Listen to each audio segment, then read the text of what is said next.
Amici di Battista 70 Phone, oggi vi presentiamo Oppo Reno 16 FS. È uno smartphone che punta molto sul design, sull'autonomia, sulle fotocamere e su tanta memoria interna. In Italia è arrivata la versione 8512 al prezzo di 649 euro promozionale. Il prezzo di listino è di 799.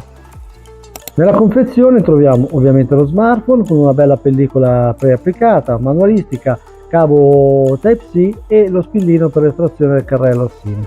Non è compreso l'alimentatore, ma ci sono vari bundle tramite il quale lo potete acquistare ad una cifra irrisoria, e vediamo ora come si è comportato sul campo.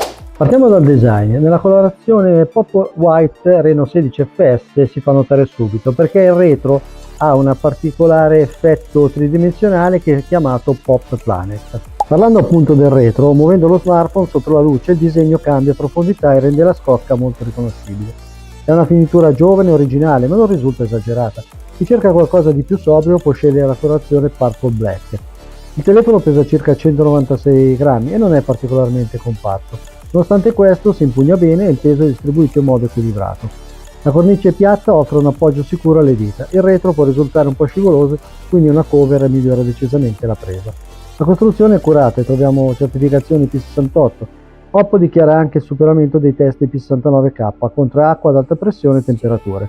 Sul lato è presente AI SnapKey, un pulsante personalizzabile che vedremo meglio parlando del software.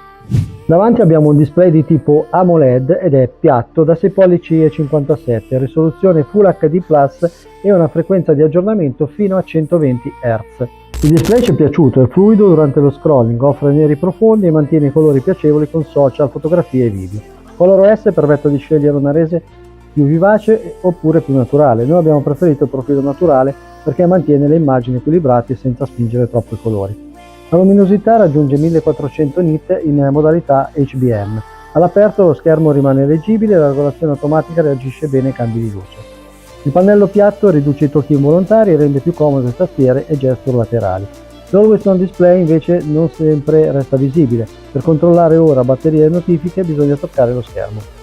Sotto la scocca troviamo MediaTek Dimensity 7003 Energy, accompagnato da 8 GB di RAM e 512 GB di memoria interna UFS 3.1. Non è una piattaforma pensata per inseguire prestazioni estreme, ma nell'utilizzo quotidiano svolge bene il proprio lavoro.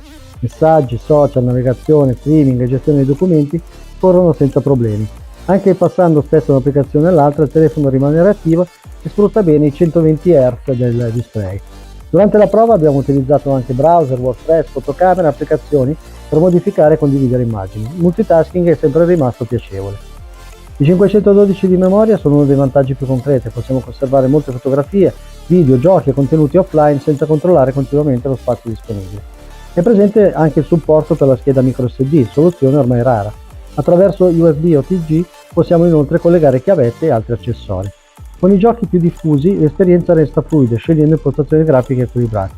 Dopo sezioni più lunghe si avverte un po' di tepore nella parte alta, ma le temperature rimangono sotto controllo. L'audio è stereo e raggiunge un volume piuttosto alto, le voci sono chiare durante video e podcast, mentre la separazione dei canali rende giochi e film più coinvolgenti. I bassi non sono particolarmente profondi e vicino al volume massimo il suono perde leggermente corpo. Per la musica restano preferibili cuffie o auricolari.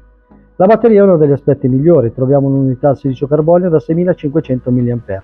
L'abbiamo utilizzato dalle 7 del mattino alle 9 di sera, tra chiamate, email, social, fotografie e rete dati. Alla fine della giornata avevamo ancora oltre il 40% di carica residua. Con l'utilizzo meno intenso si possono coprire anche 2 giornate. La ricarica raggiunge 45 Watt e richiede 84 minuti per un ciclo completo. Non è rapidissima, ma la grande autonomia riduce la necessità di collegare spesso il telefono. Per quanto riguarda il software, Oppo Reno 16 FS arriva con Android 16 e ColorOS 16. La faccia è fluida, ordinata e molto personalizzabile. Possiamo modificare icone, colori, font, schermata di blocco, animazione e disposizione della home. L'esperienza è molto simile a quella degli smartphone Oppo di fascia superiore. Non troviamo quindi una versione ridotta oppure semplificata di ColorOS. Qualche applicazione preinstallata è presente, ma gran parte può essere rimossa. AI SnapKey può aprire la fotocamera, accendere la torcia, registrare un memo vocale oppure richiamare AI Mindspace. Quest'ultima funziona come un archivio personale nel quale salvare schermate, articoli, immagini e informazioni da recuperare successivamente. Sono presenti anche strumenti dedicati a traduzione, organizzazione delle spese e produttività. Le funzioni AI non diventano però invasive, chi vuole utilizzarle trova parecchie possibilità, mentre chi preferisce un'esperienza tradizionale può tranquillamente ignorarle. Il comparto fotocamera è uno degli elementi più interessanti di Oppo Reno 16 fps. Sul retro troviamo una fotocamera principale da 50 megapixel con stabilizzazione ottica, un teleobiettivo anch'esso da 50 megapixel con zoom ottico 3.5x e una ultragrandangolare da 8 megapixel. Davanti è presente una fotocamera da 50 megapixel con autofocus, pensata anche per selfie, vlog e contenuti social. La fotocamera principale si comporta bene durante il giorno, le fotografie sono dettagliate, i colori risultano piacevoli e la gestione delle zone luminose e delle ombre è convincente. La messa a fuoco è rapida, possiamo quindi fotografare persone, mezzi in movimento oppure scene cittadine senza lunghe attese. Di sera la stabilizzazione ottica aiuta a mantenere gli scatti puliti, le luci artificiali vengono gestite abbastanza bene e la modalità automatica offre già risultati validi. La modalità notte recupera qualcosa in più, ma richiede qualche secondo e funziona meglio con soggetti fermi. La fotocamera frontale da 50 megapixel è molto curata, l'autofocus mantiene il volto definito anche cambiando distanza al telefono. Possiamo scegliere un'inquadratura più stretta per il selfie oppure una modalità più ampia per includere amici e ambiente circostante. È una soluzione valida anche per chi registra vlog oppure pubblica stesso contenuti sui social.